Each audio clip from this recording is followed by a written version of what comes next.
Assalamualaikum sahabat ruang belajar, apa kabar semuanya? Semoga sehat selalu. Ketemu lagi dengan saya, Eko Prasetyo, selamat datang di channel Ruang Belajar. Saya yakin dan percaya tak ada satu orang pun yang ingin tetap dalam kondisi sulit dalam hidupnya. Yang mereka mungkin terlahir dari kondisi finansial yang gak baik, mereka pasti ingin menjadi lebih baik. Namun demikian, semua tergantung dari perilaku kita. Jika kita cermati, ada 4 kelompok yang jika mereka tidak mengubah perilakunya, tidak memperbaiki cara pikirnya, mereka punya potensi untuk tetap terkurung dalam lembah kemiskinan selamanya. Di video kali ini, saya ingin membahas 4 kelompok yang punya potensi besar untuk miskin selamanya. Siapa saja sih mereka itu? Yuk simak terus video ini sampai selesai ya.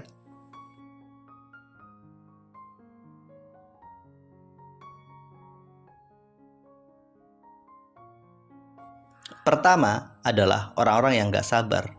Mereka sangat ingin cepat kaya dengan cara yang instan.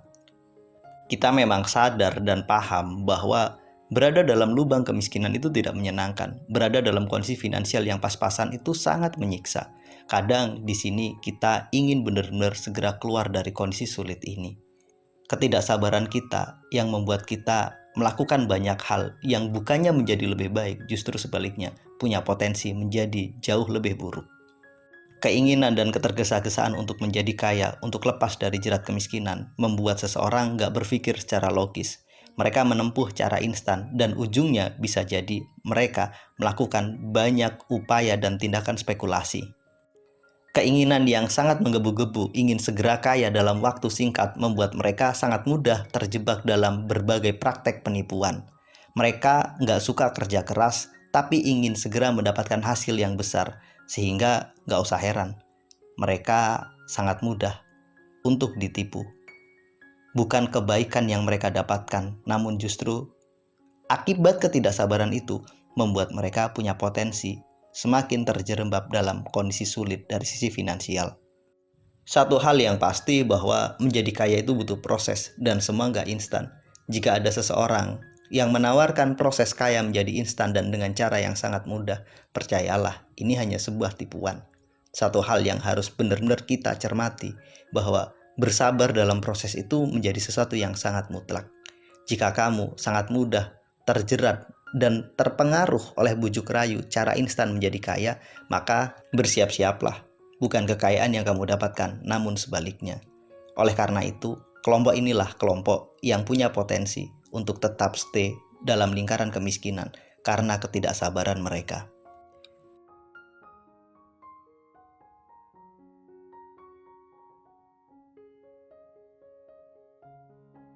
Ada banyak kisah di mana orang yang biasa-biasa saja mendapatkan keajaiban sehingga ia menjadi orang yang sangat kaya raya.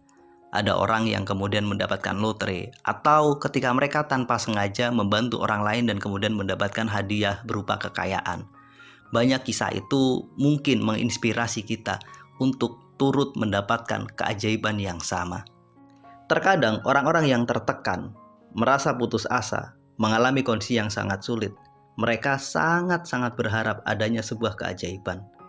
Orang-orang yang selalu berharap adanya keajaiban datang untuk mengubah hidupnya, seperti cerita Cinderella yang kemudian dinikahi oleh sang pangeran, itu adalah orang-orang yang punya potensi untuk tetap stay dalam zona kemiskinan. Kenapa? Karena mereka lebih banyak berhayal daripada belajar. Karena mereka adalah para pemalas yang enggan berjuang namun berharap keajaiban. Pertanyaan menariknya, apakah keajaiban itu tidak ada? Bukankah Allah, Tuhan Sang Maha Pencipta, punya kuasa untuk memberi keajaiban? Memang benar, kita yakin dan percaya bahwa ketika Allah berkehendak, gak ada sesuatu yang mustahil, termasuk memberi keajaiban untuk hamba-hamba yang Dia pilih. Pertanyaannya, siapa sih yang punya hak untuk mendapatkan keajaiban itu? Coba kita ingat kisah-kisah para nabi, kisah-kisah orang suci. Mereka baru mendapatkan keajaiban setelah mereka mencapai titik terbaik usaha mereka. Sebagai manusia, mereka melakukan usaha terbaiknya, dan kemudian pada titik terjepit itulah Tuhan memberikan pertolongan dengan caranya. Di titik ini kita menyebutnya sebagai keajaiban.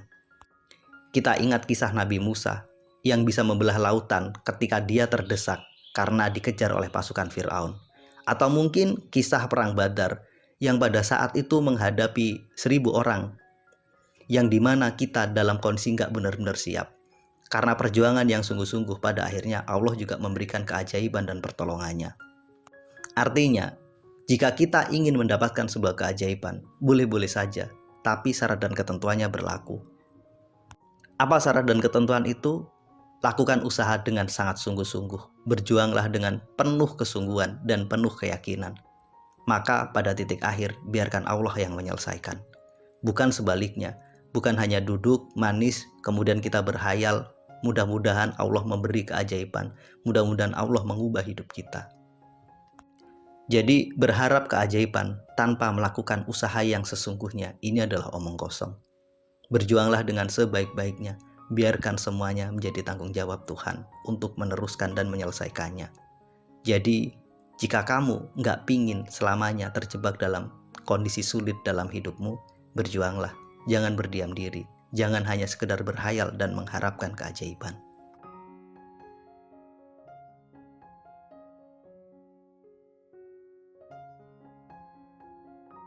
Kelompok ketiga yang membuat mereka punya potensi stay dalam zona kemiskinan adalah orang-orang yang selalu merepetisi tindakan, perilaku, dan cara yang sama. Satu hal yang pasti, cara yang sama hanya menghasilkan hasil yang sama. Tindakan yang sama juga akan menunjukkan realita yang sama. Jika orang-orang itu stagnan dan gak mau berubah, gak memperbaiki caranya, gak memperbaiki tindakannya, maka selamanya mereka akan di sini. Kita sampai di sini, sampai pada titik ini karena kita melakukan sebuah tindakan. Tindakan yang kita ulang terus-menerus itulah yang menghasilkan realita hari ini. Jadi, jika realita hari ini belum sesuai dengan harapan kita, coba evaluasi cara dan tindakan kita. Segera rubah. Tanpa adanya perubahan cara, maka nggak akan pernah ada perubahan hasil. Pada akhirnya, semua kembali pada kita. Apakah kita tetap bangga dengan cara yang kita lakukan selama ini atau bersedia untuk mengubahnya? Beradaptasi dengan mengubah cara adalah solusi terbaik untuk memperbaiki realita hidup kita.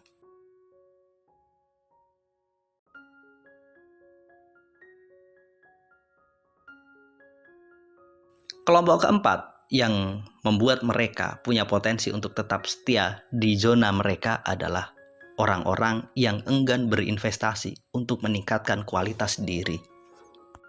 Kualitas diri yang gak terlalu baik, yang melekat pada kita, membuat kita sulit untuk mendapatkan pekerjaan yang baik, sulit untuk membangun bisnis yang baik, sulit untuk mendapatkan level income yang baik. Kenapa kualitas diri kita rendah? Karena kita enggan untuk belajar, enggan untuk memperbaiki diri. Kualitas diri yang rendah membuat pengetahuan kita rendah, membuat keterampilan kita rendah, membuat kompetensi yang kita miliki juga rendah.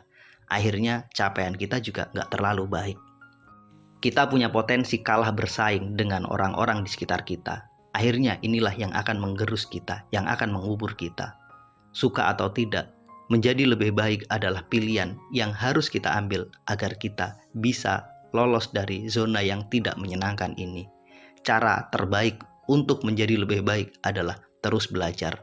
Caranya, investasikan sebagian waktumu, sebagian uangmu, sebagian pikiranmu, sebagian tenagamu untuk mengupgrade kualitas diri. Jika kita enggan untuk investasi dalam proses perbaikan dan peningkatan kualitas diri, maka bersiap-siaplah kita akan tergerus dan dihancurkan oleh perubahan zaman. Buat sahabat semua yang ingin bertransformasi dan memperbaiki diri, Ruang Belajar menyediakan sebuah program menarik untuk proses perbaikan perilaku keuangan kita. Kami mendesain sebuah kelas finansial transformasi. Kelas ini didesain dengan 2 tujuan utama, meningkatkan pengetahuan tentang bagaimana cara kelola uang, kemudian memperbaiki dan memprogram ulang bagaimana cara kita bertindak dan mengelola uang. Pengetahuan saja nggak cukup, harus ada perubahan perilaku nyata dalam proses pengelolaan uang.